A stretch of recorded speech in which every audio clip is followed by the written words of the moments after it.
The microscopic world is truly alien and fascinating, but if we search more than the microscopic scale, there is a deep and unrevealed world beyond what the human eye can see.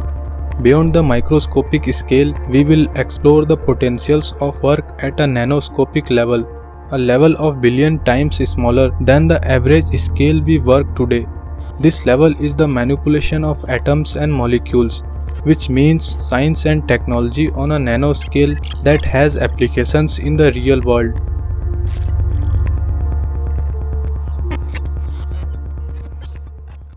If you are new on this channel, please subscribe to explore the most fascinating science and technology with us.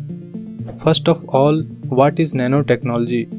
Nanotechnology or nanotech is the use of matter on an atomic, molecular and supramolecular scale for building small, really small. It is the science, technology and engineering conducted at the nanoscale, which is about 1 to 100 nanometers. Nanoscience and nanotechnology are the study and application of extremely small things and can be used across all the other science fields such as chemistry, biology, physics, material science and engineering. The ideas and concepts behind nanoscience and nanotechnology were introduced in a talk entitled "There's Plenty of Room at the Bottom" by physicist Richard Feynman. In his talk, Feynman described a process in which scientists would be able to manipulate and control individual atoms and molecules. Over a decade later, in his explorations of ultra-precision machining, Professor Nario Taniguchi coined the term nanotechnology.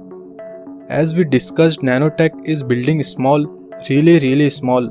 1 nanometer is a billionth of a meter, or 10 to the power minus 9 of a meter. So it's really hard to imagine how small nanotechnology is. However, with few illustrative examples, let us understand how small nanotechnology is. There are 2,54 lakh nanometers in an inch. A sheet of newspaper is about 1 lakh nanometers thick.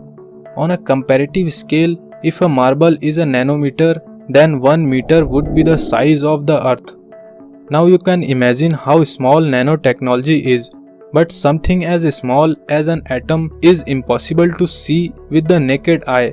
In fact, it's impossible to see atoms with the microscopes typically used in high school science classes. The microscopes needed to see things at the nanoscale were invented relatively about 30 years ago. Once scientists had the right tools such as the scanning tunneling microscope and the atomic force microscope, the age of nanotechnology was born.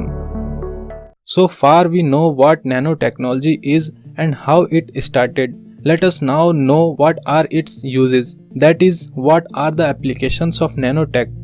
Applications of nanotechnology means the commercialization of nanotech products. Although most applications are limited to the bulk use of passive nanomaterials, for example, carbon nanotubes for stain-resistant textiles and cerium oxide as a fuel catalyst.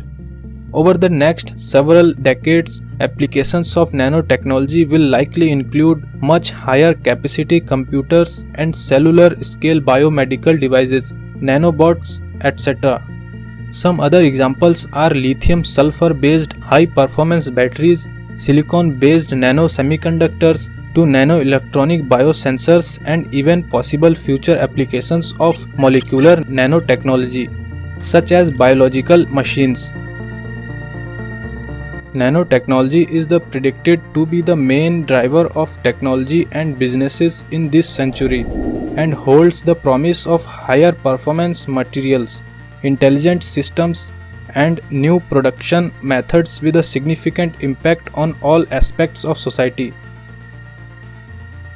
The use and advancements of nanotechnology in warfare and defense have led to the categorized development of many nano-weapons, with classifications varying from small robotic machines, hyper-reactive explosives, and electromagnetic supermaterials. Over the past 2 decades, numerous countries have rapidly funded military applications of this technology, including China, the United Kingdom, Russia, and the United States.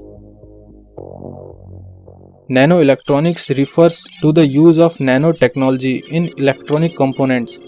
The term covers a diverse set of devices and materials with the common characteristic that they are so small that interatomic interactions and quantum mechanical properties need to be studied extensively.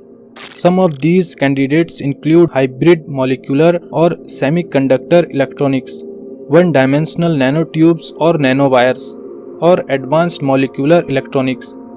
Nanoelectronic devices have critical dimensions with a size range between 1 nanometer and 100 nanometer.